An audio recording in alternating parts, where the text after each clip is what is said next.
Now watch this drive.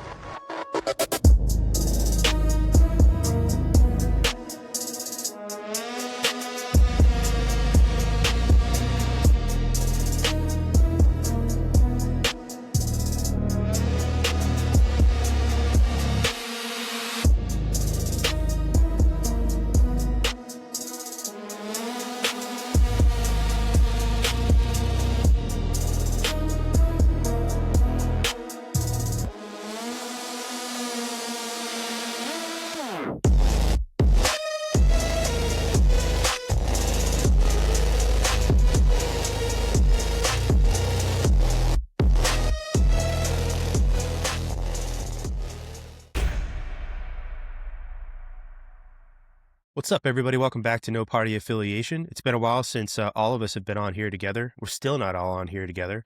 You're getting a patchwork version of this podcast the past couple of weeks, but that's okay. We did have people on social media asking about us, so that's good to know. There are people that actually missed us and were wondering where we've been. I have a hunch they missed Tom the most. I know that I missed Tom the most in between recording weeks.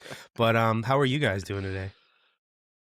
Doing well, and I've been here for those recordings, so obviously they don't miss me, they miss you guys. You have been the most consistent, I will give you that. That's true.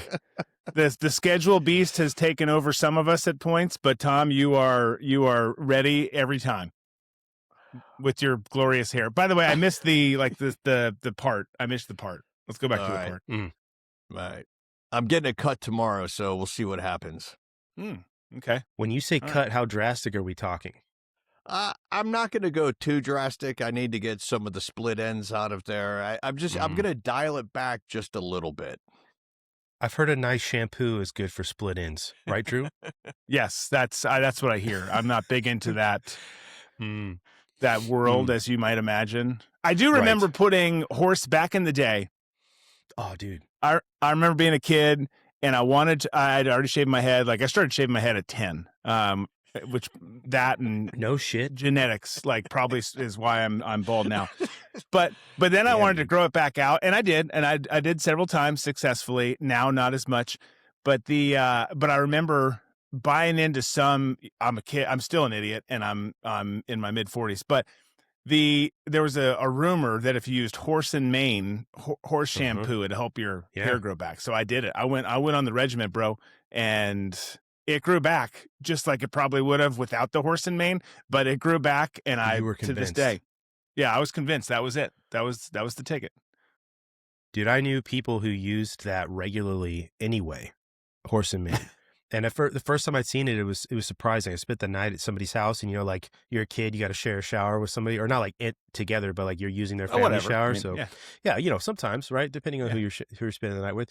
But no, and I went in there, and all it was horse and Maine, and we had Great Pyrenees growing up, which is a really big dog with a lot of fur, and that's what my parents used to clean the dogs.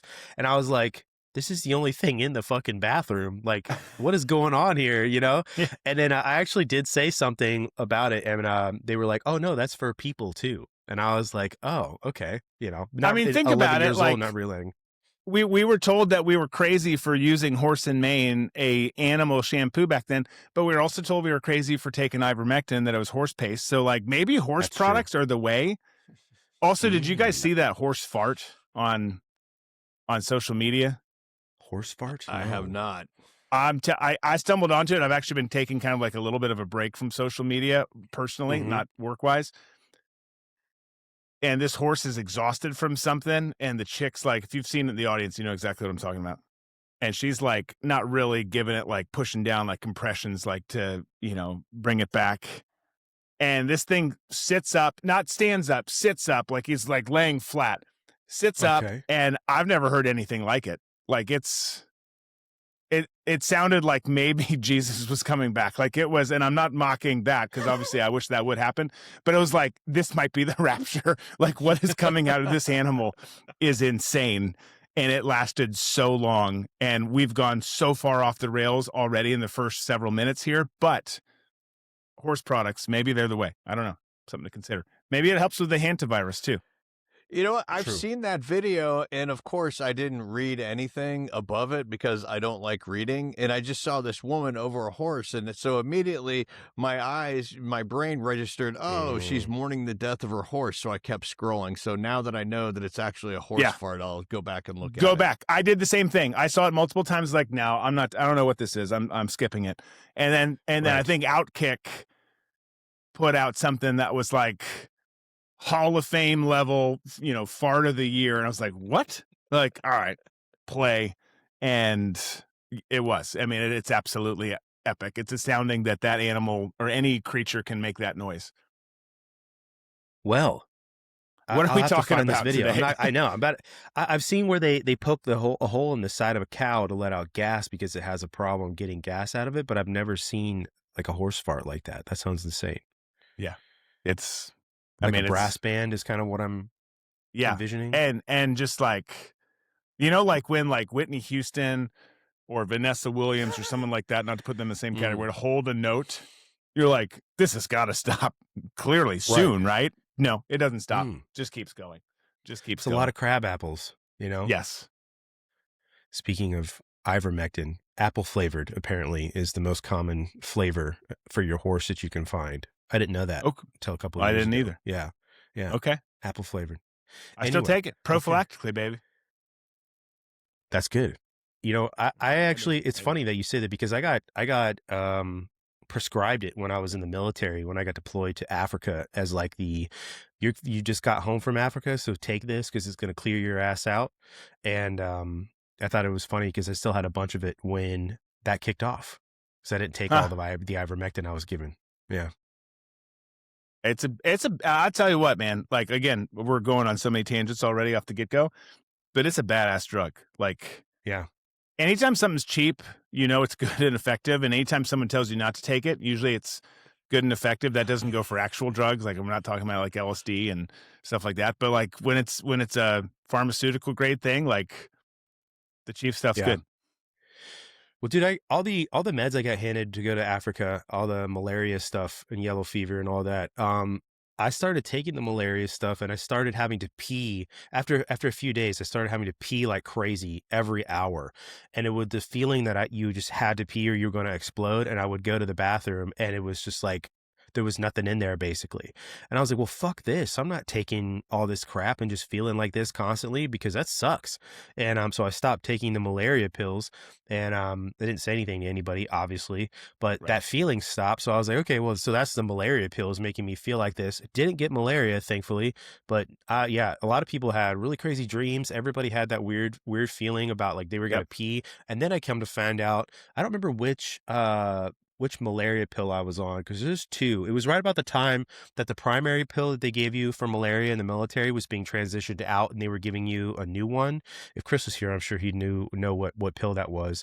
But it causes prostate issues. And I was like, well, fuck, that makes sense because if I have to pee every hour, and it felt like I'd been holding my piss for like an hour and it just was going to explode and I'd go to the bathroom and it would be like dripping out of me. I was just, and then the feeling would go away over nothing. I was like, this is so weird.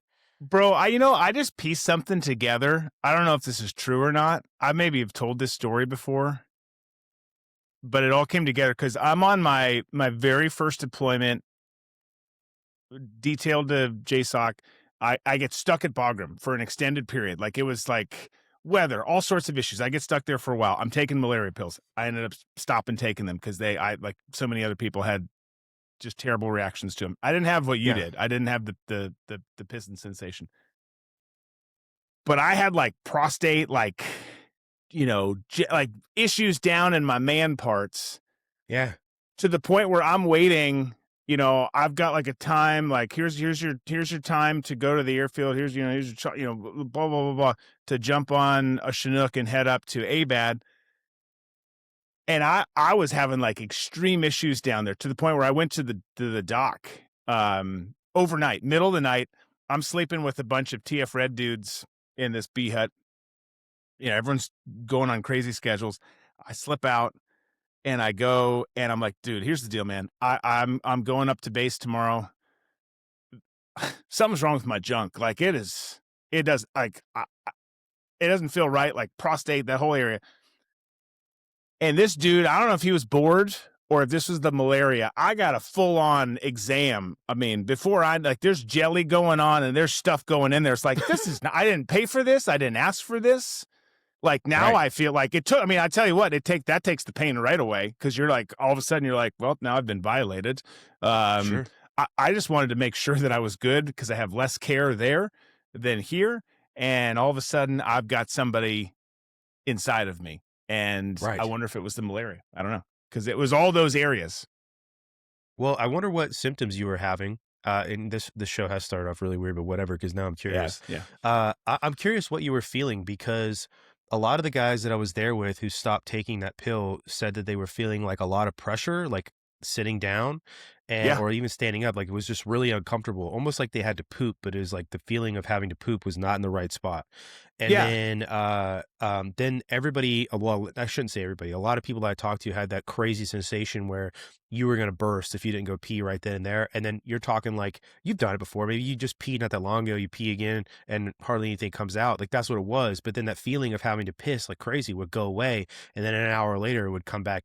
And it was always accompanied by this like tightness and pressure, like up in your undercarriage. And I just stopped taking it. I was like, dude, that's not good. If that is like some weird effect, it's almost immediate. It was like, because I even had a couple guys that were like, oh, I'm gonna stop taking it, and then like somebody got in their fucking head about getting malaria, so they started doing it again. And then after a couple of days, they're like, no, I can't, because like this is it's still doing this to me. It's these pills. And then they stop. Is that what you were feeling? I don't remember the pissing part. It might have totally been there. I remember it was pressure and like my nuts hurt. Like it was like, it was felt like you almost got kicked in the nuts, and it was at the end of it, like curtailing off, you know, like if the pain was finally 100%. assuaging. Like to the point where you're like, you're trying to fall asleep and you're like, I can't do this because I'm very hyper focused on my nuts right now. And that's everything exactly that's how I going on felt. down.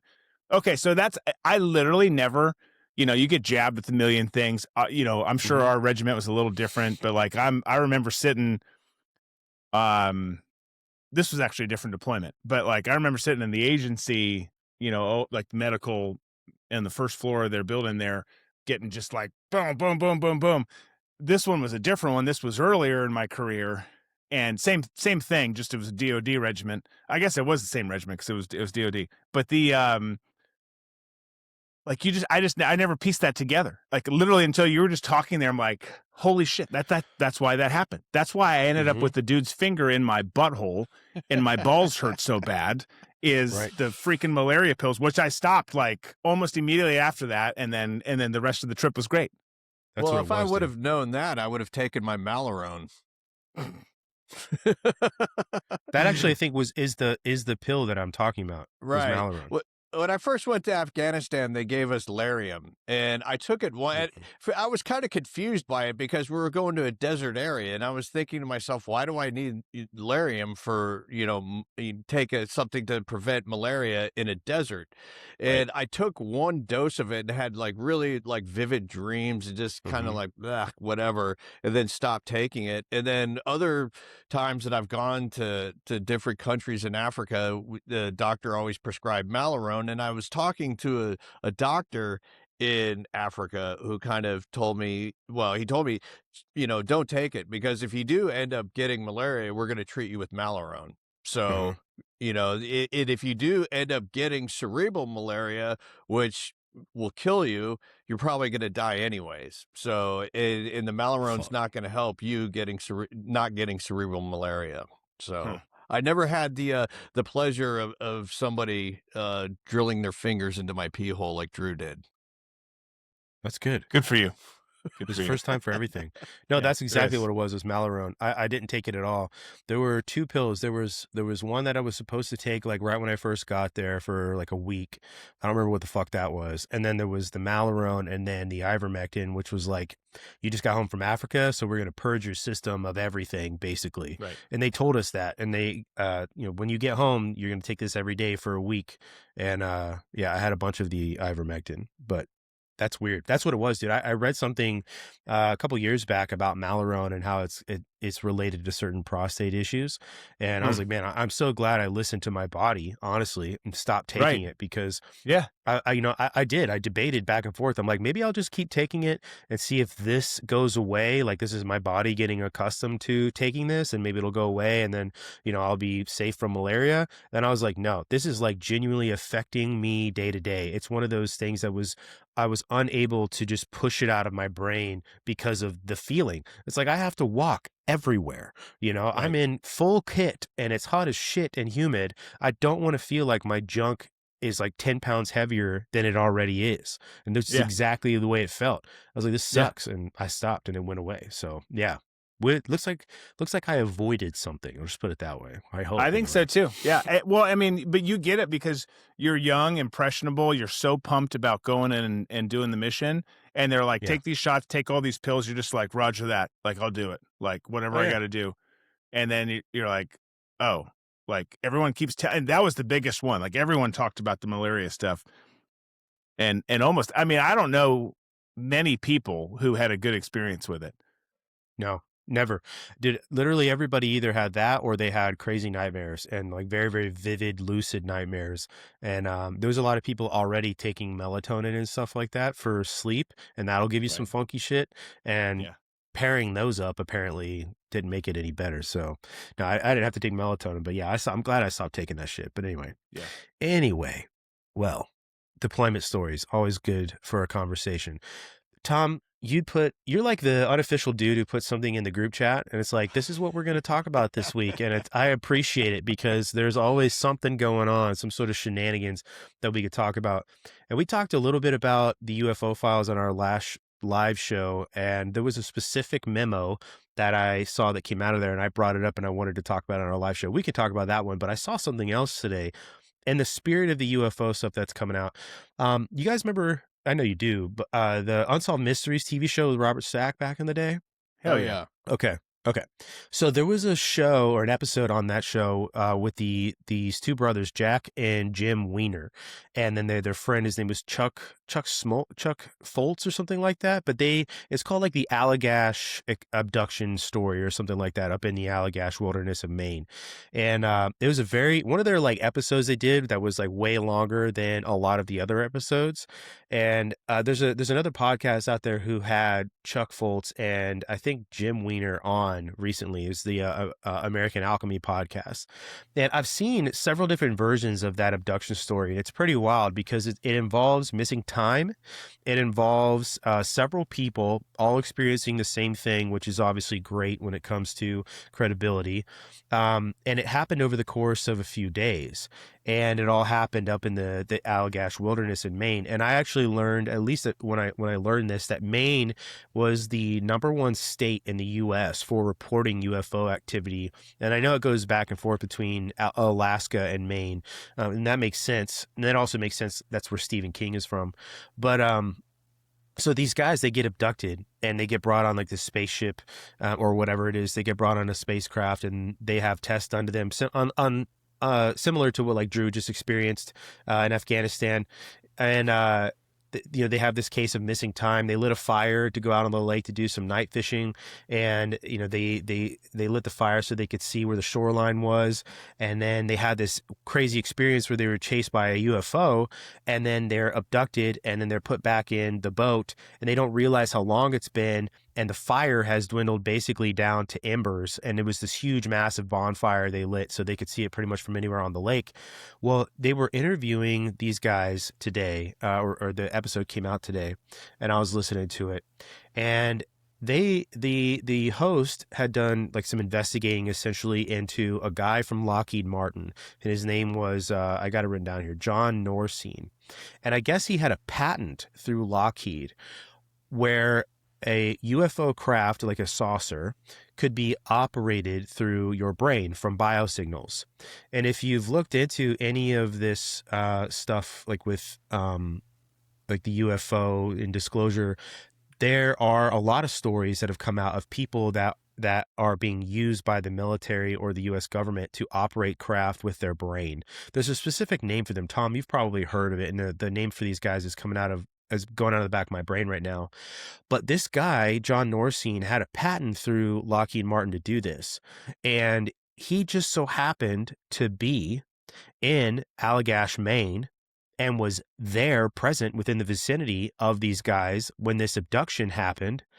And he's on record being there and reading the ranger report when they reported this event to a park ranger or national forest ranger or whatever. And he read their report the same day. And he'd made contact with them and said that he was out there doing essentially some sort of like testing and tracking. TTR is what they called it. And so I bring that up to say that it's kind of crazy that coincidence is there, because I don't think it's a coincidence, but it lends more credence into my belief now, especially over the past few years, that most of what people are experiencing when it comes to UFO activity is more than likely the U.S. government involved in this stuff. And maybe it's teamed up with ET or interdimensional intelligence, or this craft, that we're using is reverse engineered tech. I don't know. But that right there, that this person who has this technology patent through Lockheed Martin, which of course is a company you would suspect to do this, is there when this very, very famous incident happens. So do you guys think that a lot of these experiences people have had are just the U.S. government fucking with people in tandem with other beings, basically? Tom? I have a tendency to say yes, because I think the U.S. government has always used its citizens as test subjects. I mean, you can go back to, Operation Sea Spray, when they dumped, germs into the air in San Francisco. And then you can go on to other experiments that, either have done wittingly or unwittingly with, Midnight Climax and MK Ultra and so forth. Yeah. So for me, I think that if there is some form of exotic technology, somebody got their hands on it from someone or something. Now, is this person from somewhere else, or has this being been on Earth the entire time? I have a tendency to think that wherever they're getting whether it's plasma or any other sort of technology, I think it's coming from here, from Earth. I don't think it's people coming from another galaxy, let's say. Are they coming from another dimension? Maybe. I would be more inclined to think that than having travelers come in from a different galaxy. So this reminds me, what you're referencing, this story reminds me a little bit of, there's been a couple of cases where somebody's been out for a walk near a body of water in the wintertime, and all of a sudden they end up halfway across the country and not sure how they got there, and are just there acting like that they've always been there. I think it was, there was one famous case, it was like in Wisconsin or Michigan or something, and I think the guy ended up in Maine. And so I don't know if it's some sort of teleportation. It's got to be some sort of teleportation that's happening, but is it controlled by somebody's mind? And, I think about, remote viewing and being able, the remote viewer being able to put themselves in an office or in some kind of building where they can see what's going on inside. So could you take, is there another offshoot of that was actually using the same kind of principles as a remote viewing, but able to control something else? I think that's totally possible. Yeah, I think the government's involved too. Like, that's just the most common sense thing, knowing, like you said, Tom, how the government's always treated people like subjects. And I never dealt with any of this stuff. I'm not saying that there's not that stuff in existence. I just that was my wheelhouse. I was a GWAT dirt circuit dude. But like, you see how the government and the intel agencies and some of these, to a lesser extent, the politicians, treat people that way. I just think giving them a pass is a colossal mistake. Like, assume that they're guilty and complicit until they're proven not to be. To me, it's that. The only other compelling thing, I don't know if it was this show or the other show, the only thing that like makes a little bit of sense, that's an interesting tale to kind of tug on, that was not my idea, that someone else presented, was that, it's obviously, there's the concept that it's someone from another galaxy, another dimension. It's an alien, it's foreign, whatever. I think government is absolutely, somehow, one way or the other, government's connected anyways. Even if they're just covering something up, they're connected. But then, the theory Sure. that's kind of interesting to me, that I don't necessarily buy in as my theory, but I think is a fascinating conversation over cigars and drinks, is that, we're continuing to evolve and develop all this crazy tech. How we got there, that could be, this person's encounter with this person or this being, this whatever, however we get there. But it's continuing to evolve, and that it's us in the future coming back to send us signals or warn us or whatever the messaging is. It could be positive, negative, or somewhere in between. It's like, well, that's kind of interesting. Like, again, I'm not saying that's what I think it is. I don't know what I think it is, because it's all just like, this is some big brain shit. But I think that that's an interesting concept that's worth discussing too. That's definitely something that a lot of people that have come out into this space, who have, a lot of these guys that have gained a lot of prominence over the past few years, have been doing this for decades. This has just now gotten to the point where it's a nationally recognized conversation, that it doesn't have to exist in obscure books and TV shows like Unsolved Mysteries. That's a prevailing theory about time travelers. And that would be interesting to me. I don't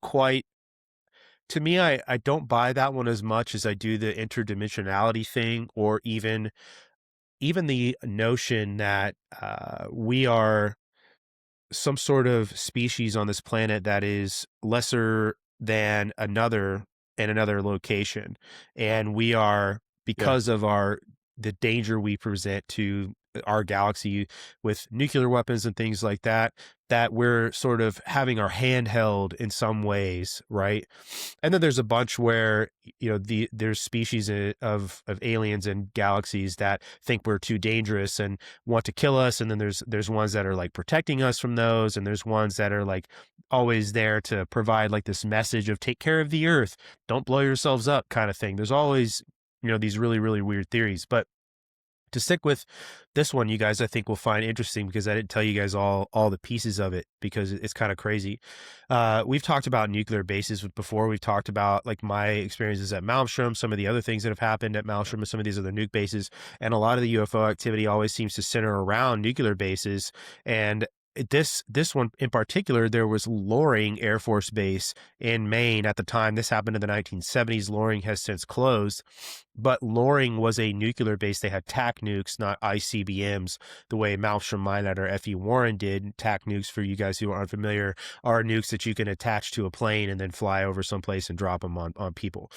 But this guy, John Norcine, was out in the Allagash, and he was doing something they said called TTR. I've got it right here. It's called Tag, Trace, and Retrieve. And what they were doing was practicing this on inserting a subcutaneous chip into people and then trying to track them through the forest, like some sort of RFID chip or whatever. And they just so happened to be present in the location where this happened. And he found got the report, I guess, from this ranger and read it, and has that patent, like I said, to operate a UFO with your brain. But I'm going to read you guys some of this stuff, because this is kind of wild here, and I know that you'll get a kick out of it. He said he was doing a TTR, tag, trace, retrieve exercise with a subcutaneous device that they were testing, that they could monitor field agents. Nuclear Air Force Base was at the time in the 1970s in northern Maine. And then he's the engineer and Lockheed with the patent for how to fly a UFO with your brain. But this part is interesting here. He says that each individual person has their own brain print, or that essentially the same way you could think of a fingerprint, but you might also have a unique kind of electromagnetic signature in your brain, individual to the person. And that Norcine felt like his activity, what he was doing at Loring Air Force Base, is what attracted these craft to him. That was how he felt about it. Not necessarily, and that kind of makes sense because of how compartmentalized everything is. that he may not know everything going on, of course, right? Even people running tests don't know what they're doing, 100% that they're a part of. But that Norcine was found dead in a hotel room not that long after this whole thing happened, I guess. So, which is the MO for all of this.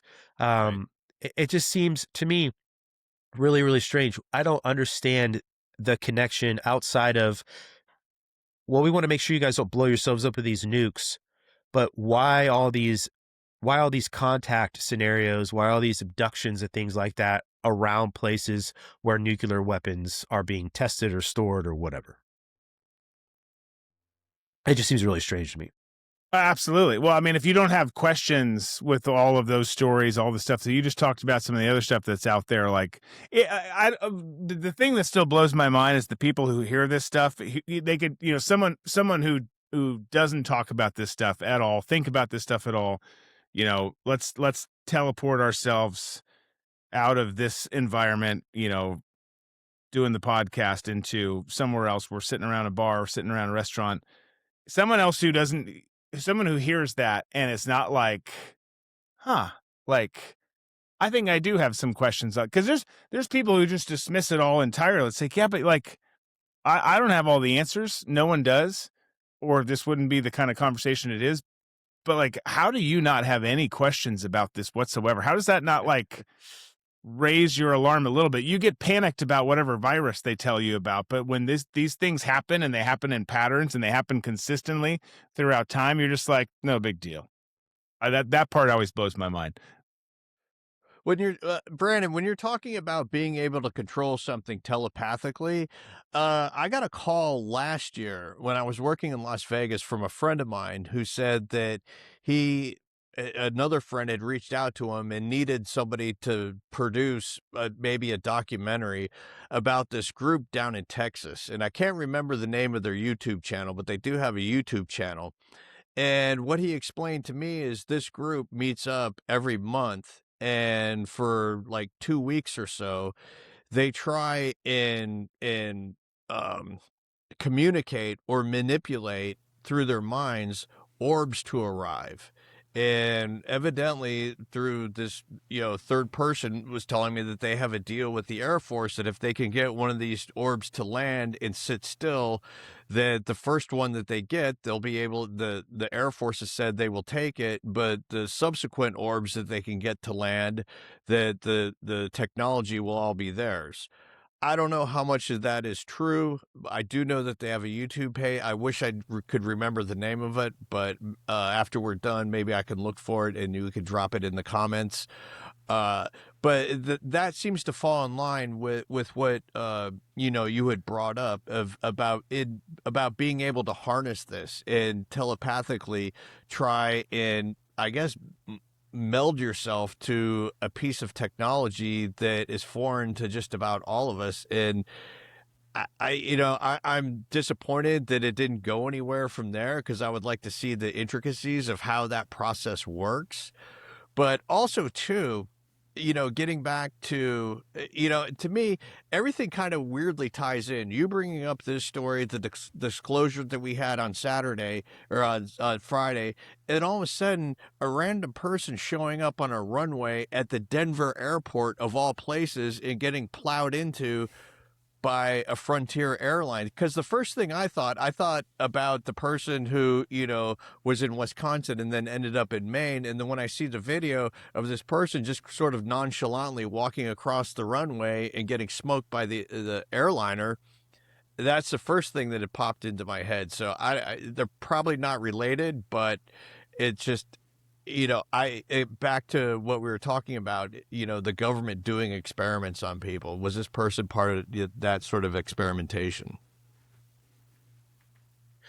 Well, I actually really want to talk about the Denver airport thing, but I wanted to mention something else when it comes to this topic specifically. So you're talking about something called CE5, and there are a bunch of people who have YouTube channels or whatever where they do this. And we've had a guy on, his name is John Majorowski. He has his own podcast. He just wrote another book. Really, really cool dude. Super nice guy. he does this. He does CE5, and he knows several groups who do. And there are a lot of groups who do post their videos on YouTube, and it's repeatable. And I say that because it's scientific in that you can repeat the actions and then you have a result. And he often does the CE5 protocol is what it's called, and gets results with orbs, and they will show up, and they do often. Right. And so it's interesting that you said that there's a guy who I guess the Air Force said that they can come out there and do this. You know, there's this weird element of telepathy, I guess. I don't know. And so many different things, you know, when it comes to this, when it comes to even I read today that there was a study that's been done on kids with autism, and they found out that kids with autism, when they're around one another, that their brain waves will sync with one another, and that they can basically feel what one another is feeling. It's kind of crazy. And there was that podcast that came out not that long ago, the something tapes. Dang it, I wish I could remember what it was called. People listening, I'm sure you guys will know what I'm talking about. But I've had this, Chris and I have had this conversation before on the show when it comes to kids who are autistic, and this sort of like this evidence that they're able to communicate with one another, but they have such a hard time communicating with everybody else, is that it's almost like this is some sort of evolution and not some sort of like mental issue that they have, insofar as like it's a defect, right? Like it's seen as a defect because they are not the norm, but maybe it isn't. You know, if you are to believe that we are constantly evolving and adapting to our environment, that maybe that's what that is going on. And then you have these theories like you were talking about, Drew, where they're saying that these beings are coming from the future to warn us, and that typically these beings that people talk about encountering, they don't actually speak. They communicate to you through telepathy. They're talking, you can hear them in your mind, but you don't actually see them speaking. And then even with like Bigfoot, there's an element of telepathy as well in some of these crazy stories, where like there's one that's a pretty popular one out there where this man who spends his time looking for Bigfoot got contacted by a psychic medium who said that a Bigfoot was communicating to her. This sounds totally woo. I understand it does, but it was communicating to her, and it led them out to a spot in the woods, and that they were going to meet one and be able to take video and all of this. And they were out there forever. Like they I don't know what time they went out there, sometime in the afternoon, and they waited until it was like super early in the morning before the guy got like pissed off. It was like, okay, you led me out here under false pretenses, got mad. She kept reassuring him that, they keep telling her, we're going to show up, we're going to show up, we're going to show up. And then eventually something shows up and chases them out of the woods. And they have this experience. The car was damaged and all of this. And so I say that to say, like, the whole telepathy thing is sort of wild, because it's sort of prominent in many different arenas of the woo, right? I don't know what that is about. And maybe if you are to believe that these guys are from the future, then maybe you're seeing the beginning of the evolutionary process of people being able to speak telepathically. There's a bunch of things to run down that, but I don't want to start getting boring. No, I think that's it's all fascinating. And I think too, I mean, I not to go down that path right now, but like whether you're talking about autistic people, whether you're talking about, you could put any group that you want in there. There's lots of groups that we as society are like, they're not normal. And yet they have so many tools and so many values that they obviously bring. And, that's a sidebar conversation. But I think the Denver thing, this is the difference between Tom's brain and my brain, is like the Denver thing. I didn't think about that whatsoever, like literally until Tom said that tonight. And we actually texted about it. But like until Tom said that tonight, like I hadn't thought about that. Like that's a fascinating take. And like and that's where the theory, which again, I'm not putting my weight behind. I just don't know. Like I don't know. Like I'm willing to say I don't know. But when it comes to the, folks, future, advanced technology, minds, brains, interdimensions, yada, yada, coming back and saying stuff it does have something to do with, but it's also totally break separate from the telepathy and like I think that's totally different than a dude being in Michigan one second and Maine the next, or in one location Yeah. and then getting run over by a freaking jet line, airline, Yeah. in Denver the next. Not to say that's exactly what happened, but I didn't even just being candid and vulnerable. Like, I didn't even think about that. I was like, that didn't cross my mind. Yeah. No, I I've had a natural curiosity for this stuff my whole life. Like when we go to the library when I was a kid, would actively seek out ghosts on books and UFOs. It's just been a proclivity of mine for a long time. And so I'm aware of a bunch of stories of like that, what Tom was talking about. That one he's talking about is pretty famous. I want to say the guy was skiing and then disappeared. And then he was found, and he ended up getting reconnected with his family after several years. But he had all these different memories. There were people who had memories of him, and he gave them a name that wasn't his. They did things together, all of this stuff. And when you read it and you start piecing some more information together, it almost sounds like he has some sort of weird like split personality thing that took over. And Right. that's why when people interacted with him, they got a totally different story.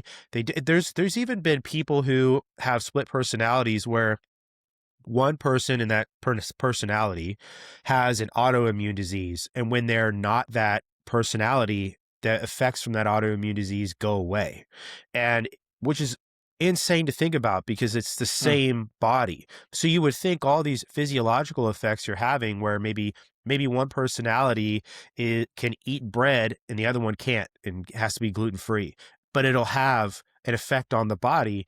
It says a lot about your brain and the capabilities that it has, and just sort of what we're trapped inside of, I suppose, with your brain.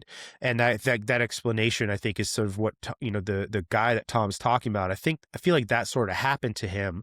It doesn't necessarily explain some of these stories where people have these major gaps in their time or the location they go missing at and where they're recovered. Some of it makes absolutely no sense given the amount of time that they were, between when they went missing and when they were recovered and where they were recovered. There's a very famous story about a little boy who disappeared and was recovered. And should have been no way he could have survived because he was like 3 years old. And there's a guy, it's not Bear Grylls, it's another dude who's like a survivalist. He tried to recreate the events that little boy would have gone through and get from point A to point B, like where he went missing and where he was recovered. And he barely made it within the window of time that he was given. And I mean, this is a full grown adult. I Right. want to say he used to With be in the skills. SAS as well. Yeah. Right. Not a Yeah. 3-year-old. Right? Right. And so that story is sort of tied to like a Bigfoot or something like that, because there's all kinds of weird stories like that. But the Denver airport thing I find to be really interesting because I'm sure there's video that'll come out. I know how airports work. I know how security works. If that guy jumped the fence, they'll have video of that from somewhere. I have a friend who got arrested for jumping the fence at an airport and then trying to go up through the baggage claim. It's just a true story. He got caught on video, and anyway, insane. So there's cameras everywhere is all I'm trying to say. So him making it on the runway, like they'll have video of him if he went over the fence, but it still doesn't answer all the weird things about Denver airport and why it is so strange. When it comes to some of those murals, even though one of them has been covered up, there's some very, very odd statues there that look like gargoyles. There is the fact, quite literally, that when you look at an aerial view of the runway, it looks like a swastika. There's the weird question about how there was an airport actually closer to Denver beforehand, and then they built this one, which is even further away on this massive amount of land. It sort of makes no sense why the airport needed an update, because it wasn't even that old to begin with. And then is commissioned by the New World Airport Commission, which isn't a real thing. There's all these Masonic symbols all over the airport. There's Lucifer, the horse that killed the person who made it, and its eyes glow this terribly evil looking red. I've seen it in person. And like the mountain like drapes or whatever that are over the top of the airport that give it that look, apparently they're made of the same material that the military uses that makes it super hard for people to use satellite imagery and some of the effects that you can do with satellites to peer through them. The certain parts of the fence, if you know how a security fence is built, it's built to keep people in the way a prison is versus the way it is. Like some things are built to keep people out. So I just listed a bunch of stuff about the Denver airport that's really creepy and weird, but that's the truth. It's so strange. You're giving Tom like a massive erection right now because he loves to talk I Denver saw the airport. table start coming up. This Yeah, is where like Tom and I's it's brain really starts to. We have that autistic brainwave thing going on right now, you know? well, it is a Exactly. terrible thing. Like, I mean, it's not a terrible thing. It's actually a good thing because it sparks conversation and discussion and all of these things. But like the fact that this happened at that particular airport will like this story will never go quiet in a lot of realms because of it. And I don't think it should, by the way. But like I will let you speak now, Tom, because everything Brandon was just saying has been like a dozen different episodes that we've had on the old show where Tom just goes off on a rant on and a justified one on Denver Airport. Tom, go. Well, 2013 is when I first really started getting into conspiracies because I was doing Undercover Boss and we had a layover at the airport, and one of my sound engineers was really into conspiracies. It took me around the airport to show me what Brandon was talking about the Masonic imagery, pointing out the different imagery related to Fabian socialism or the Fabian socialists, and just all the weird things about the airport. So that was kind of like the launching pad, seeing all that firsthand for myself, and subsequent visits to the Denver airport. I've been able to pick up more and more imagery from my first go around with my guide. I'm with My Brandon guide. because It's an eerie one, dude. yeah, I'm with you, Brandon. When this story first broke, I was like, okay, there's a lot of missing elements that we're getting right off the bat. All we're told is that somebody walked down under the runway and got creamed by a plane and the engine caught on fire. So I started thinking to myself, okay, so if I wanted to do the same thing that this person would do, and I was in the terminal, or if let's say I worked at the airport, like the guy that stole the plane, I've got access to the runway. Sky King. So getting from like the terminal area, if I was a baggage, baggage handler or whatever, I would have to get a vehicle to get out to a runway most of the time because you've got taxiways, you've got, it's like Las Vegas. When you're down on a tarmac and you're where the main building is where you come in and you look out to the runway, it looks close, but in reality, it's really far away. So you're not just going to hoof it to the runway to get on there without anybody noticing you. So then we're told the person hopped the fence. And as Brandon pointed out, I'm familiar with airport fencing and what he's talking about defensive positioning of things. Most airport fences will have some kind of like razor wire or barbed wire on top. And the way that it's rolled is usually rolled out to keep people out. But there are sections of the Denver airport where it's rolled in to keep people in, which is really strange. So the fact that they haven't named the victim yet or the reason why they did it, because I was really waiting for, it was a dismayed employee from Spirit that had lost their job and decided to kill themselves. It's just something like that. Yeah. But then we're told it was somebody, we're still not sure if it was male or female, but I can only guess male since they, climbed up the fence and jumped over. And if you are going to kill yourself to be in the path of a plane, that's definitely a dude type way of committing suicide. Yeah. But then the video's released and it just shows the person walking onto the runway. There's no backstory behind it because they've already laid that out, saying they jumped a random fence that we don't know about, but we don't know how that person got to the fence. So there's a lot of holes to me. Initially, like I mentioned earlier on, I was like, okay, what kind of experiment is going on at the Denver airport? Was this some sort of time travel thing? And this person just, instead of materializing in the spot that they were supposed to underneath, that they materialized on the runway and just happened to get smacked, something that you would see out of a movie. But to see them actually walk out onto the runway and just having that thermal image of it or a black and white image of it, it just seemed like somebody to me who was just out for a stroll, like they thought they were somewhere else. Like they were so desperate to kill themselves. Right. Like, and sick in the head that's the thing that gets me the most, the gait, the stroll, the everything. And that's why I think it's very much worth questioning because Yeah, like obviously you're sick if you're struggling with stuff if you want to get to that point. But just we've seen the dude run and like jump into engines. We've seen all sorts of stuff. There was like it was deliberate. It at least appeared that way, like intentional. This was like you're saying, Tom. Like I could be in Central Park sipping on a coffee, taking in the birds, and oops, Yeah. a jetliner ran me over. Like how did that happen? Like On there a was runway. Yeah. like the video was like, wait, what? Like even if you're trying to kill yourself and that's how you've chosen to do it and somehow you've pulled it off where you can get there, I would think you're still not calm. That's a big ass jetliner I coming would towards think your that way. your effort would be there would be a hustle to get to the runway. There would be very focused on, okay, where's the next jet? And I'm going to get to that jet. Right. My preference isn't going to be, I'm going to get hit by a Frontier Airlines over a United Airlines, Right. But it also reminds me of the people who go suicide by cop and how their behavior is so antithetical to normal human behavior. The provocation, sometimes the calm you'll get with somebody. That's what happened with me.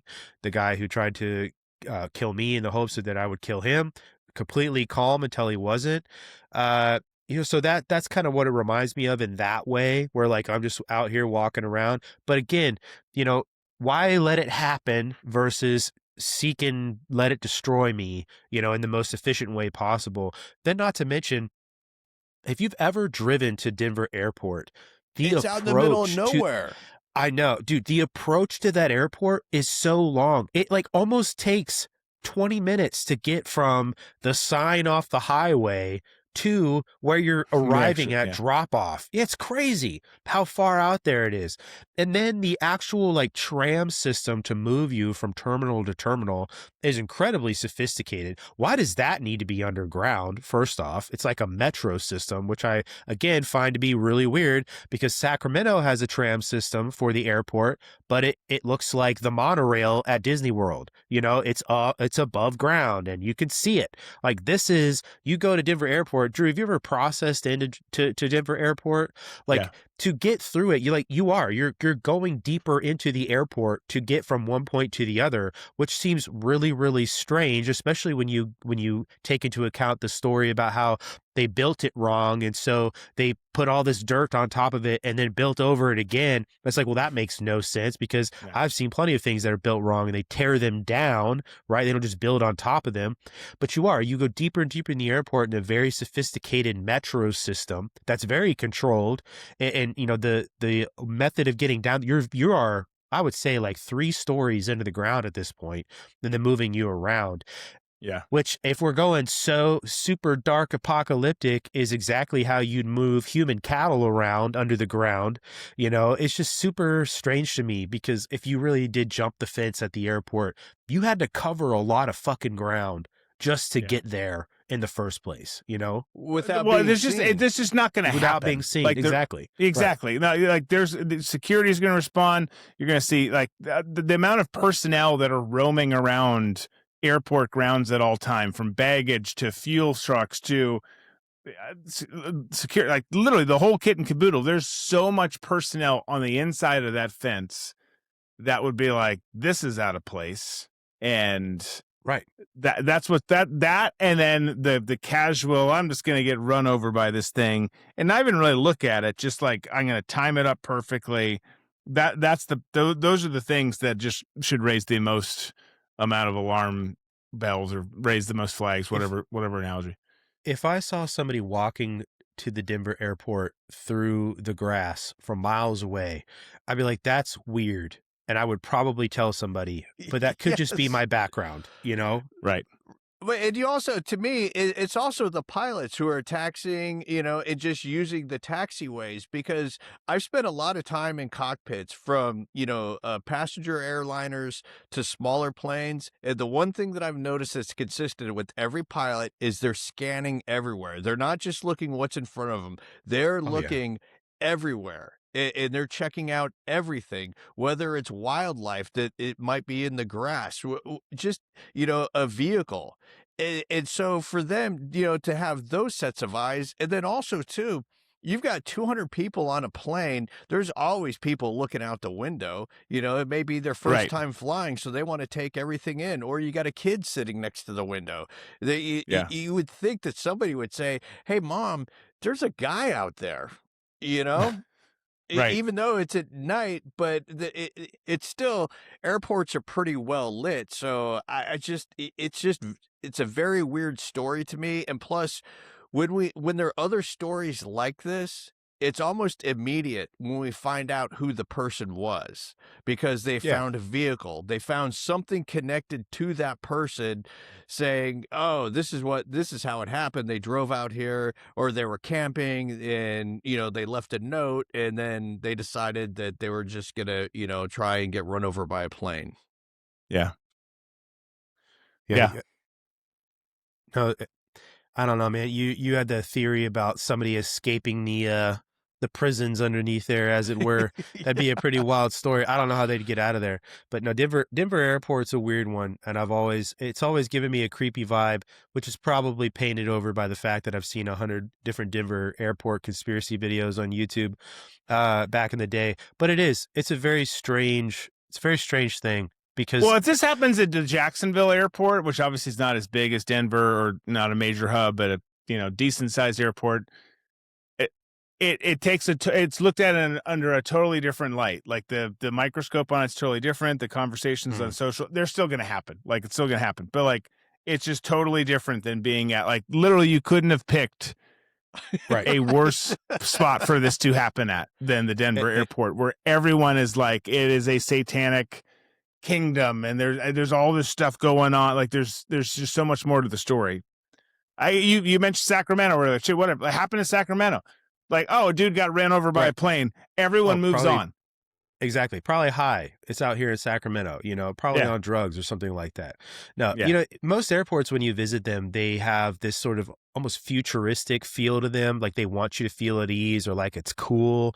They want you to relax. They make a lot of effort to bring hospitality into the airport. But you go to Denver Airport and you get creepy murals, you get gargoyles coming out of suitcases, you get a satanic ass horse on your approach to the airport. All this shit that it puts you on edge. It's just really strange. It's like the exact opposite business model. Like if I want you to come eat pizza at my pizza restaurant, like I'm not going to advertise hamburgers. It just makes no sense. Like it's Right. just kind of weird to me. It is, and it's never going to get settled. Well, I hope that's not true. It doesn't seem like it's going to get settled. This is going to be the conversation that goes on forever. Some people are like, I fly through there all the time, it's totally normal, and others are like, nope, it's not. Yeah.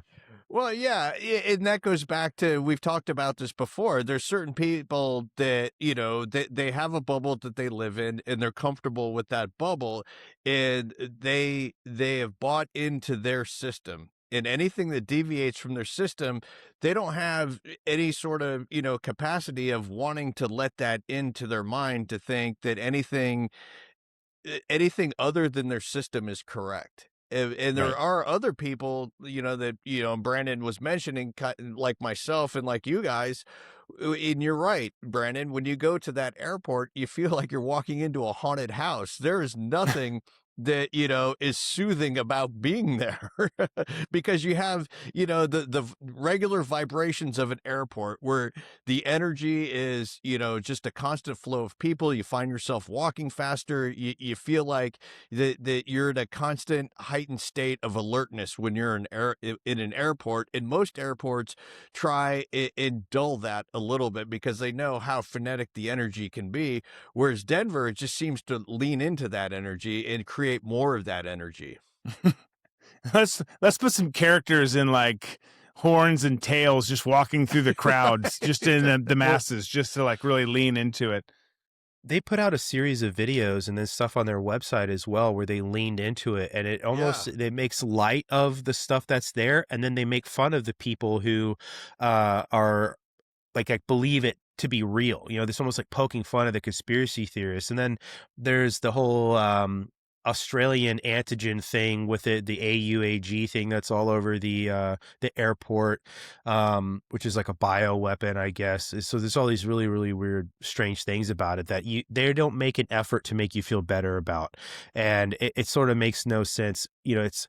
It's like somebody who was the biggest troll ever and happened to be a billionaire was like, I'm going to build an airport and I'm going to put all these creepy tropes inside of it just to see what would happen and make people's imaginations run wild with it, is kind of what it seems like. That, or they're dead fucking serious and the entire Bilderberg group has a timeshare underneath the airport and that's where they go to hang out with one another. But anyway, I just saw on the news that the mayor of Arcadia, California, she's being charged as being an agent for the Chinese Communist Party, has agreed to plead guilty of those charges to the Department of Justice. And I would love to get your take on that, because there's a lot of involvement with Chinese groups in city leadership. Boston is another one. You see Bernie Sanders' efforts to get people to think AI and data centers is bad. I think that there's an argument one way or the other, but when you look at the information and who he's paired with, it's all Chinese people, which just screams foreign propaganda to me. But yeah, no, her name is, where's Eileen Wang, mayor of Arcadia, California, charged with acting as an illegal foreign agent for the Chinese Communist Party, agreed to plead guilty to the Justice Department. That's crazy. The mayor of a town in the United States, a foreign agent for the Chinese, and there's all these other places around the U.S. with Chinese involvement. Like, how the infiltration seems worse than everybody thought. Wouldn't you agree? It's so much worse than everyone thought. Like that, like you say that, like I know why you're saying it that way. But it's crazy that a mayor's infiltrated or that a system's operate. Mm-hmm. Like it's, guys, it's freaking everywhere. It's federal politicians, it's state politicians, it's local politicians in this case. Obviously, here's the thing about that. This is where the other side plays so much better. The other side can be the Democrats. The other side can be state actors. They know one, that we've got to be divided and they've got to sow division and hate within us, and they're really good at that, and so are we. But they like this is where I actually give them like a golf clap here a little bit, because like, go after the small shit that no one cares about or talks about. No one cares about local mayoral election. No one cares about, AGs and district attorney, not AGs, but district attorneys, all these different things. And that's where they just sucker punch the shit out of us all the time, whether it's the Dems, China, whoever, both of them, fill in the blank. Like, this story doesn't surprise. It surprises me that she pled guilty. But it doesn't surprise me that's happening. No, I agree. It's death by 1,000 cuts. Like, you have no idea what the mayor of a small town like that, I don't know how big Arcadia is, right? So when I say small, you have no idea what she's capable of. You have no idea what sort of obstacle she can become for things in a county that maybe is trying to remedy a problem with maybe water or fire mitigation or something like that. What sort of problems that she can create, to get in the way of things. She, as a mayor, wields a significant amount of power, and that definitely, I don't care, dude. I wouldn't want a CCP agent running a fucking Chuck E. Cheese here in the United States. Right. Like, it doesn't matter to me that she. The fact that she pled guilty, like you said, I mean, I'll say this flat out. If she pled guilty, in my opinion, cool, you're guilty, execute her. That's literally how I feel. Take her right out in the middle of the street and just end it, because that's the only thing that's going to make people, that's going to make anybody doing this afraid of getting caught doing it. It's wild to me. The amount of infiltration reminds me of like the tale of the body snatchers, because it just is literally everywhere. And it's people that you would never even suspect are these people that are involved in this sort of stuff. College students, again, I don't think that there should be any more. Like, I think you've lost your privilege. This is like a kid that just can't stop doing something. Like, nope, sorry, you can't play that violent video game anymore because you keep punching your brother in the face. That's just, it's over. You've lost your privileges. That's how I feel. Like, that's it. China, anybody, like you have a background from China, like you are a first generation immigrant or something like that coming here for some reason, I can no longer trust that you're coming here for a good purpose, that there is probably some sort of dual use coming out of this now at some point that no, for the next 20 years, nobody, sorry, see ya. Well, here's what's crazy too on that, Brandon. Like I'm gonna screw up I'm not even gonna give the stats because I'm gonna screw them up. But a buddy of mine who I still need to connect you with, John Gillette, who was a sergeant major in the Army for 700 years, and then did some stuff at the agency, and then does some stuff with my company now and does a podcast. You should check him out. He's an Arizona State rep. He did a podcast episode just recently here. And he's talking about, like, you've got these officials, right? Like, you've got people who are plants in society, and they could be your dry cleaner or your Chinese restaurant or your massage person, Deshaun Watson. Like they could be any of those things, or they could be the mayor, and they could be more integrated, or they could be sleeping with Eric Swalwell, whatever. Like, there's all those things; those make more sense, and those are all happening. And then they've also got their intel stuff. They've got their police stuff here. They've got their intel folks working. They're sowing chaos in DC. They're sowing chaos in the masses. But he put out this, the state did, and not just him, but the state did too, this report where, like, Arizona State, who probably one of the hottest campuses on the country, if we ranked it by that.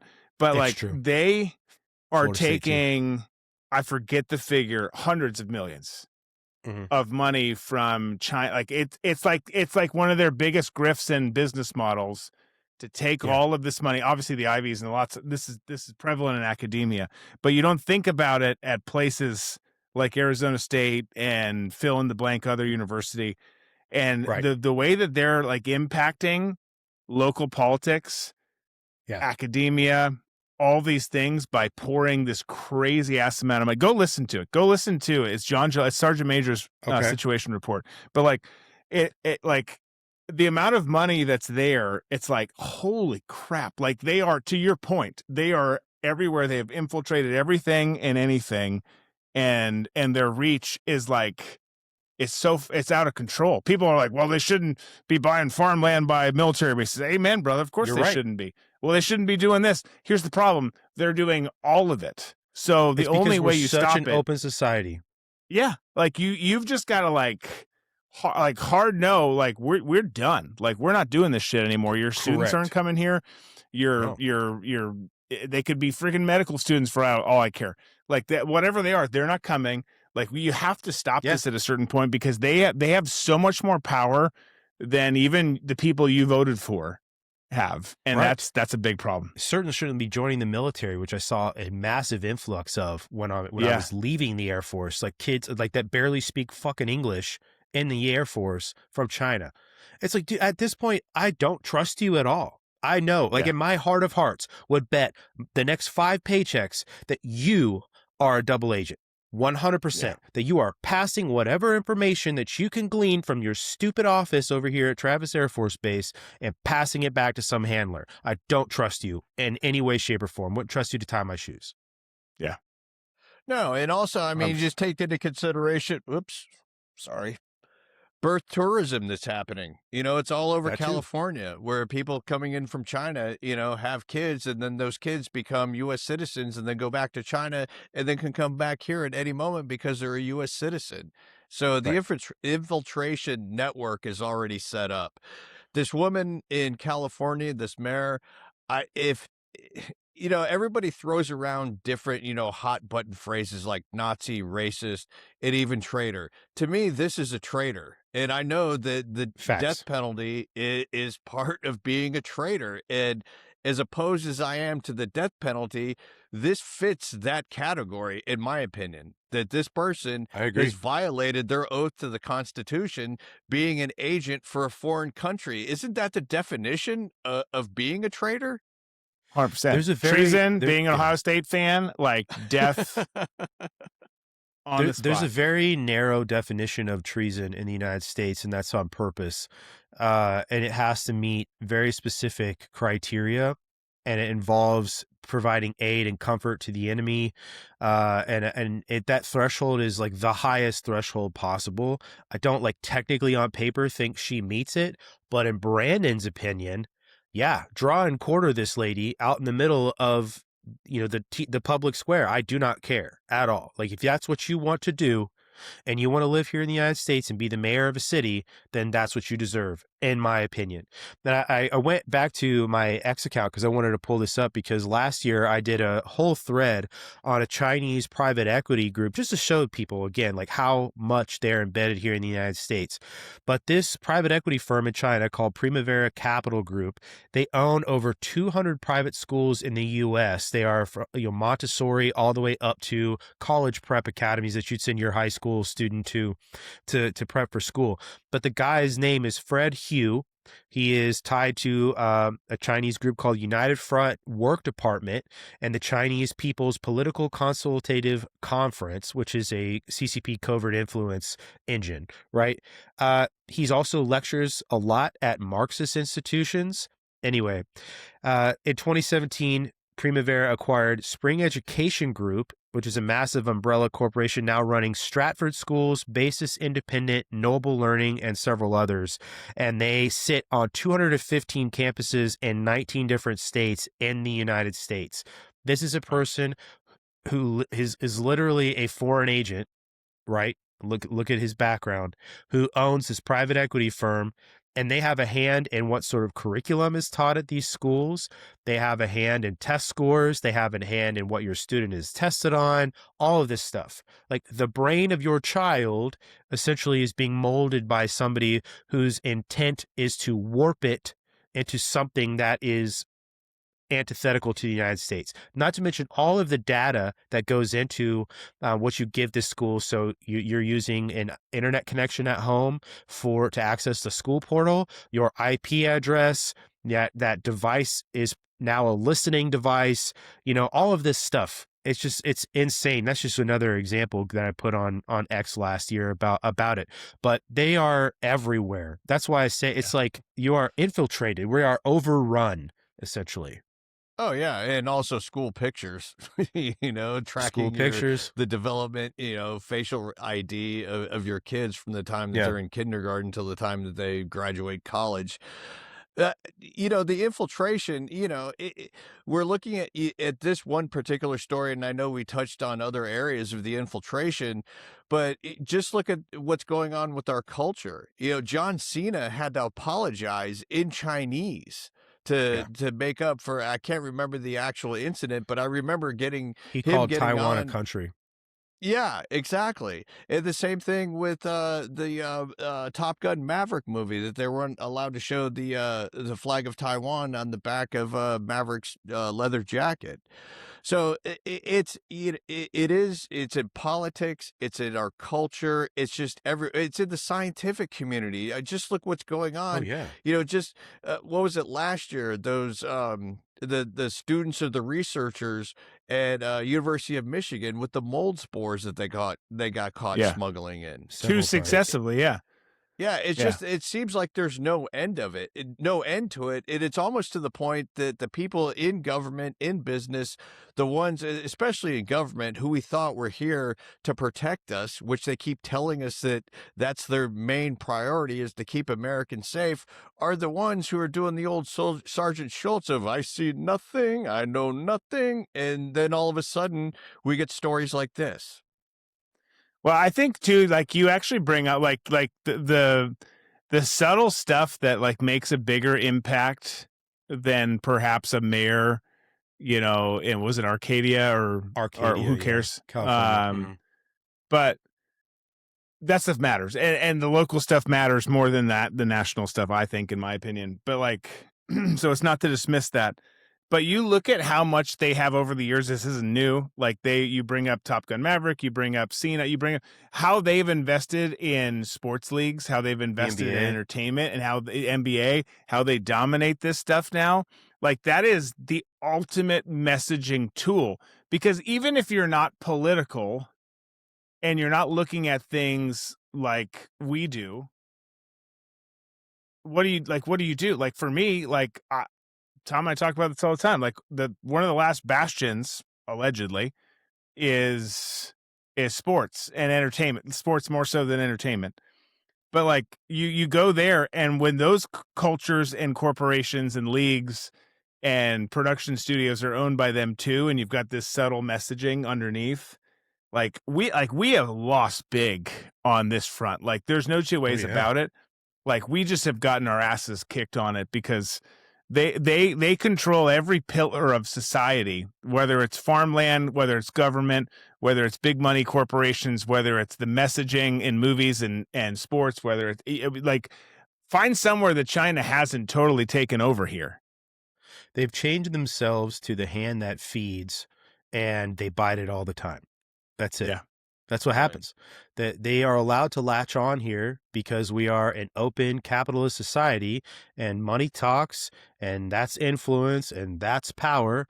And you couldn't do these things in China because they're not stupid, and they know that works both ways. So they don't let that happen. You couldn't go and run a shell company and a bunch of cutouts in China and just use them for American influence there. And if you got caught, you'd go to jail forever. You know, we won't do that here. Yeah, well, I don't think you're wrong. And the problem, like, yeah, I mean, it's just like you can't pull that off there, and they face zero consequences here, and we're just all like, the problem is America is so inclined to just go along to get along, like, and part of it was that way before, and part of it now is political fatigue. Like, I'm just tired, I'm just done.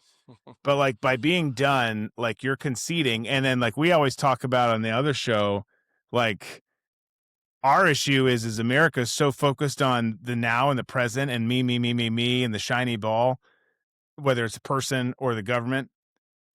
And China's just so good at the long game. They're like, okay, we see how you play. We see what your society's like. We will destroy you from within and get everything we want. And that's absolutely what they're doing. Like militarily, are we the best? Hell yeah, we're the best.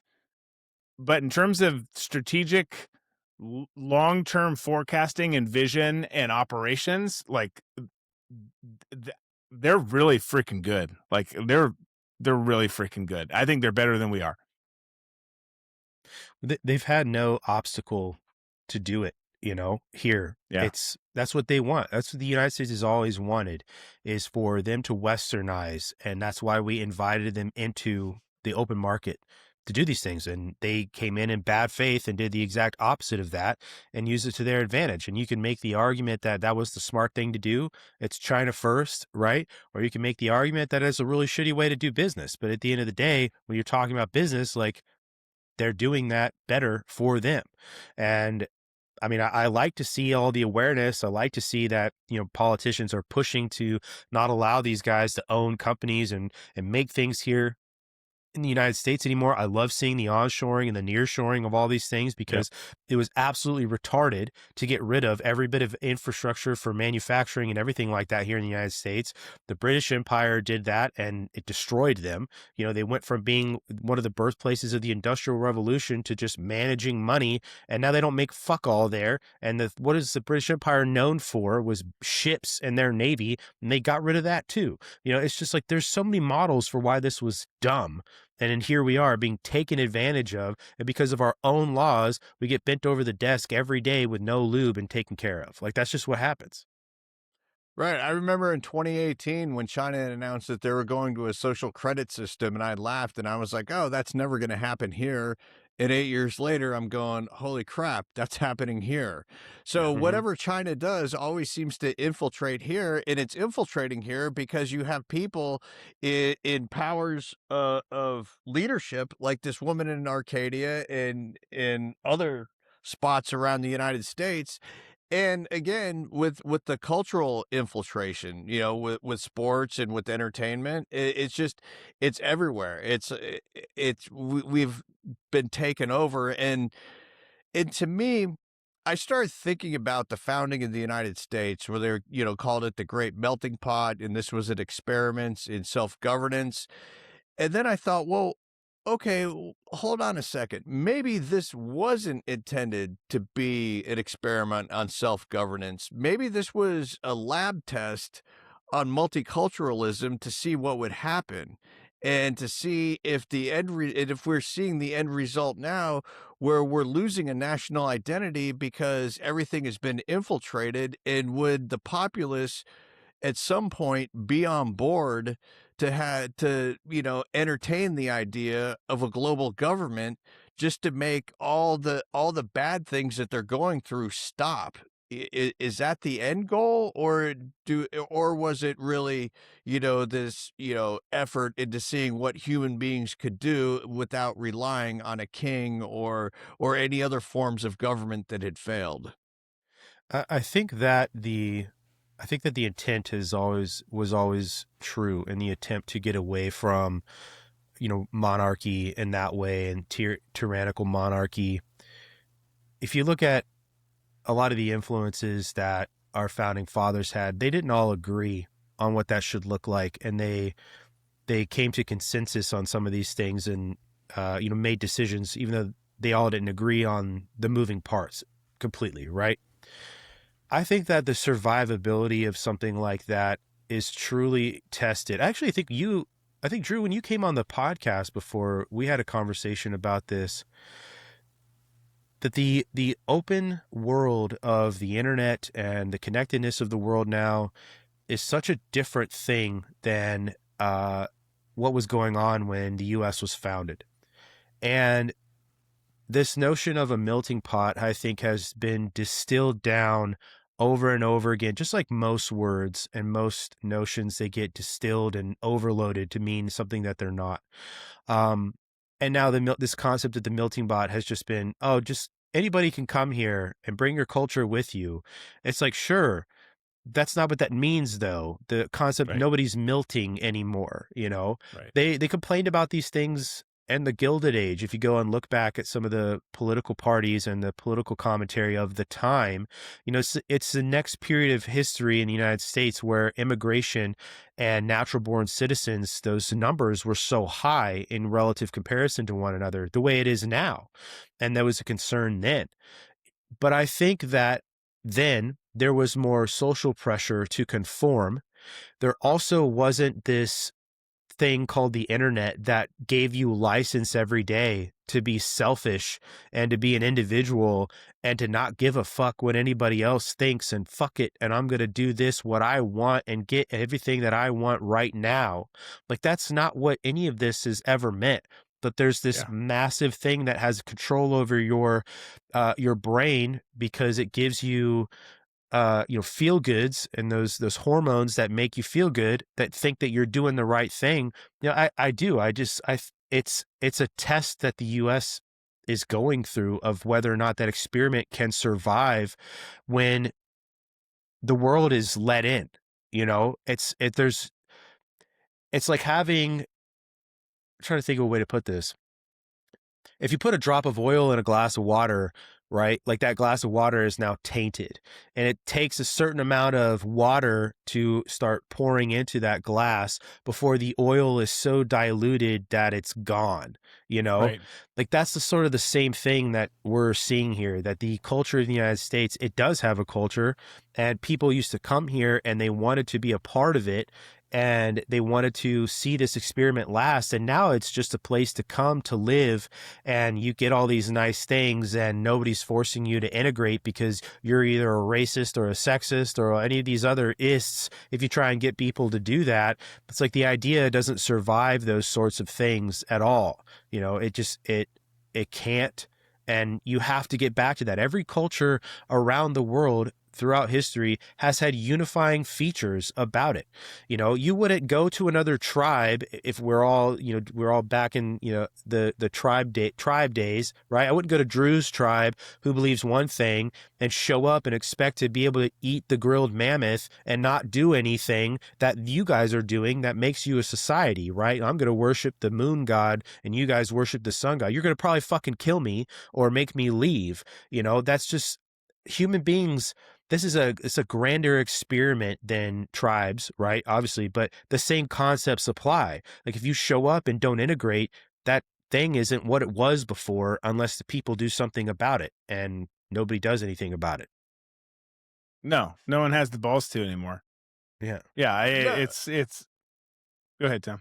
no, and unfortunately for a lot of people, especially my age and younger, well, it'd be your ages and younger, that I hear, on different social media platforms talking about foreign travel, and they talk about, oh, I'm just an American. It kind of sucks because we don't really have any kind of a culture here. And so when I go to, London, there's all these old buildings and everything else, and they have such a history with their culture.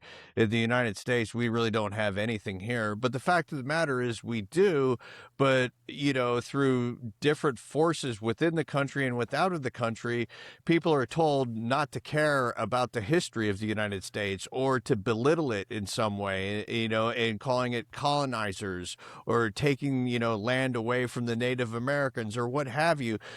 We've had generation after generation that is being taught not to celebrate what it is to be an American, but to be ashamed of it. And so once you start going down that road, then anything in your past becomes something that should be looked at and not cared about and treated with neglect. Oh, that building has been here, this church has been here, since, 1687. You know what?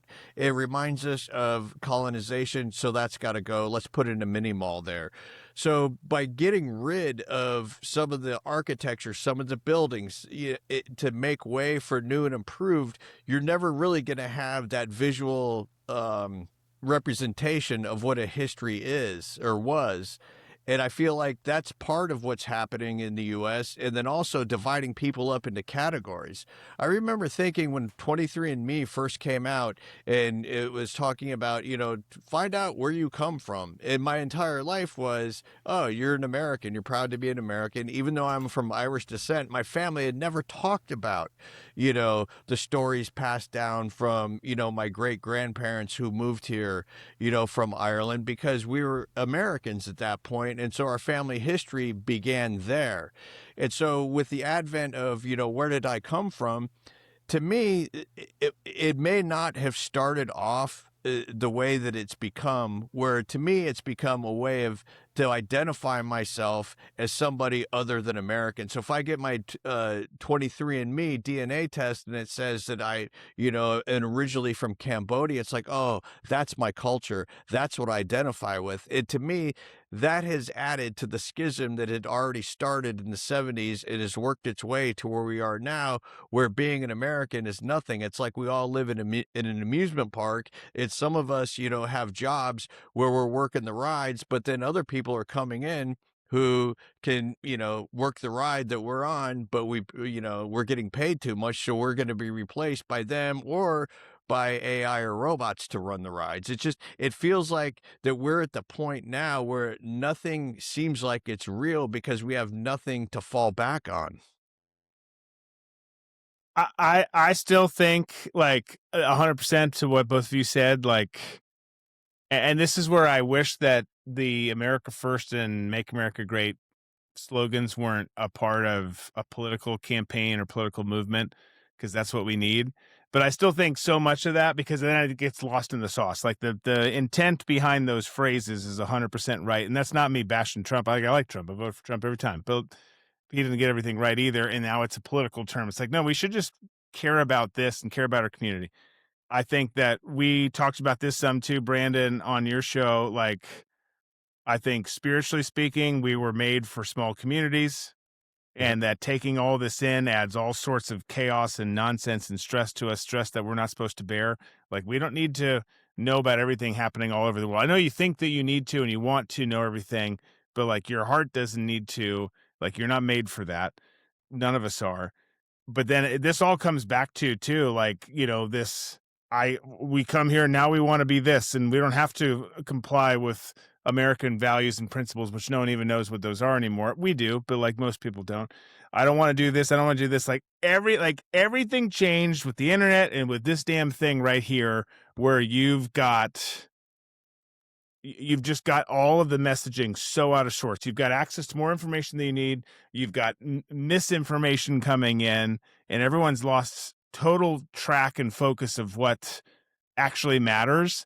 And like, we're just like, now we're just so far askew that there is a way back on track, but I don't know that we're capable of it because we're all broke ass humans, and we've got a lot of foreign influencers. We got a lot of domestic, and there's a lot of people playing into this. But it's like, man, this stuff didn't happen before. It's not to say that we were perfect before. It's not to say that it wasn't evil before. But now we're being fed this bill. It goes, I don't have to be this. We're not this. This isn't what America means. That's not what America means. Like, bitch, shut up. Like, that's not. Stop it. Like, it's all changed because of access to all of this information. Well, which can be manipulated. Right.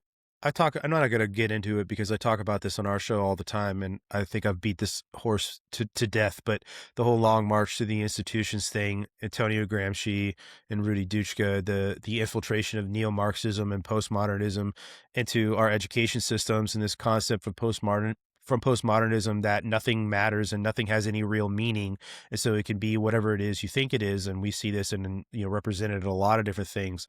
But the problem you're describing is a problem that I think a lot of veterans get, and I think why a lot of veterans tend to lean more conservative and definitely love the traditional version of America more than most people do, is because one of the first things you're taught when you get to basic training is that your last name, they literally tell you this, your last name is on the right side of your uniform because U.S. Army, Air Force, Marine Corps, whatever is over your heart, and that's your family now, right? The identity you have as John Smith or Brandon or whatever you were beforehand, that's still there. But the identity you have as an airman trumps that identity you have as an individual, and that's why the military works so well. That same concept applied to us as a country.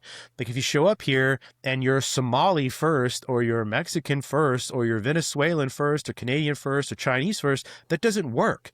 I don't care if you go home and you celebrate Chinese New Year. If you actually have an interest in being an American here and you fly an American flag and you're proud to be an American, like you're going to do all these Chinese cultural things in your house and make food that is Chinese and, teach your children about it or whatever, as long as that's accompanied with loving this country and wanting to preserve this country because that's where you're at.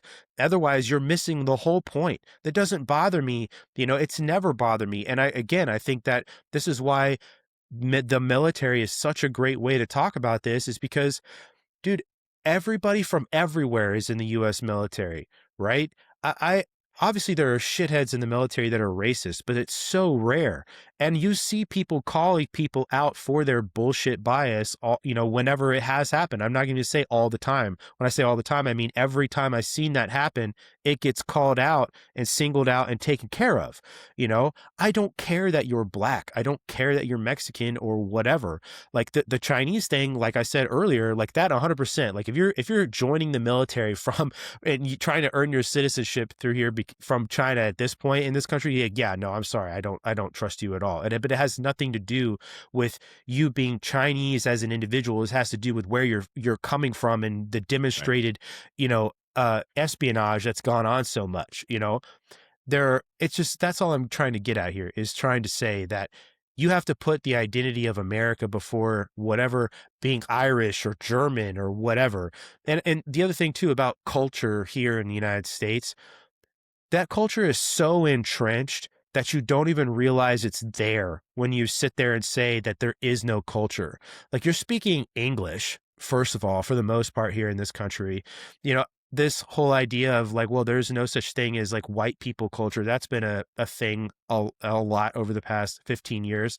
Like, what do you call castles and knights and, empire? Like, what do you call any of that? Is that, where else does that happen? You know what I mean? Not to the degree, obviously, there's other places that have navies and things like that, but like, yeah, like that's white people culture. Like all of these things you're talking about, it's crazy. That's how that you're living in it, because you're so blithely unaware of its existence because it's become second nature. It's the billboard you've driven by 50 times and can't tell me what it says because it's become a part of the background. That's how present it is in your life.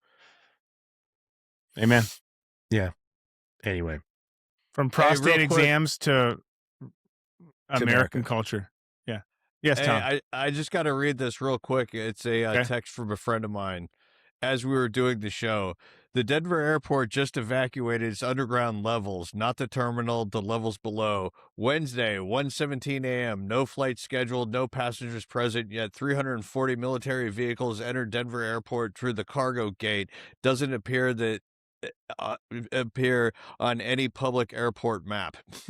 And then it goes on and on and on. Bro, there's a So, riot in the salt mines underneath the airport, bro.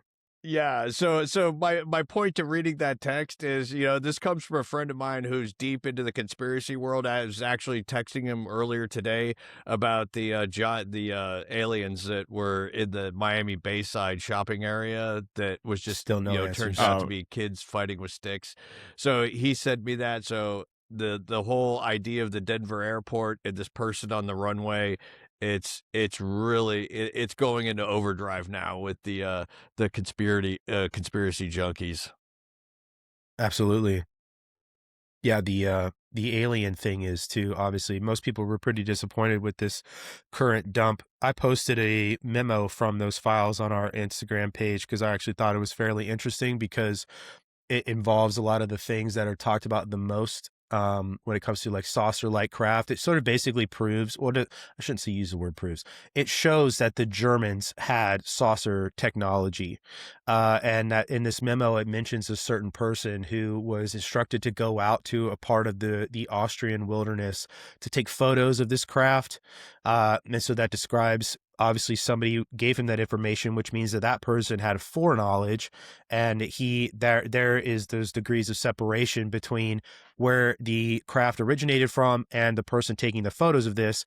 And then that person and the scientists that it talks about in that memo, after quote unquote hostilities ceased, meaning after the end of World War II, they were brought back to the United States. Well, we now know that Operation Paperclip was a reality. And it just so happens that this person who took these photos ended up working at White Sands in New Mexico. So it's like, well, there you go. There's an entire trail of, the Germans had crazy advanced technology. And then we talked about whether or not the Mussolini UFO that supposedly they recovered and then gifted to the Nazi party at some point in the 30s. Did the Nazis natively develop this technology, or did they reverse engineer it? And also this memo and others mention how the Germans failed to attach conventional arms to it to use it as like a fighter aircraft, and they weren't able to, which makes me think that it wasn't natively developed and that maybe they were using something that they didn't understand, which is kind of crazy to think. Thank goodness they didn't figure out how to do it. But all of that is in there, which is pretty interesting. Well, I mean, just look at the photo from the Battle of L.A. during World War II. And you see it. You see what you're describing in the sky. Yeah. So Alexander the Great described these things actually as well. Yes. I mean, we're talking World War II. So we're talking before the CIA coins the term conspiracy theory. And we're actually seeing a saucer type object in the air above Los Angeles that's being shot at with, artillery guns. Yeah. Well, it also matches the description all of these British and American pilots came back with of flying saucers, and they started calling them Foo Fighters. That's where that term comes from, is from pilots during World War II, and it matches the description of what's in this memo, right? So I don't know. I think they tried. They definitely tried. The Germans had a big emphasis on things like that and metaphysics and a lot of these really old ancient cultures and trying to recapture some of their rituals and myths and try to use them in a modern sense. We've talked about that before too, but anyway, we could talk about more of that some other time. If you guys are done and wrapped up, I'm ready to wrap up if you guys are good with that. Thank you guys for listening to this very odd episode of No Party Affiliation. From fingers in the butt all the way to the Germans of flying saucers. There's not a topic you won't hear about on this show, I promise. Please check out the show notes. Go check out Tom and Drew over on Balls and Banter, ironically. And you can find us on the Game of Fire podcast on Saturdays, and then our Live Fire Dispatch show on Friday night, 7 p.m. Pacific Standard Time. So see you guys the next time. Maybe we'll have all four of us. How about that?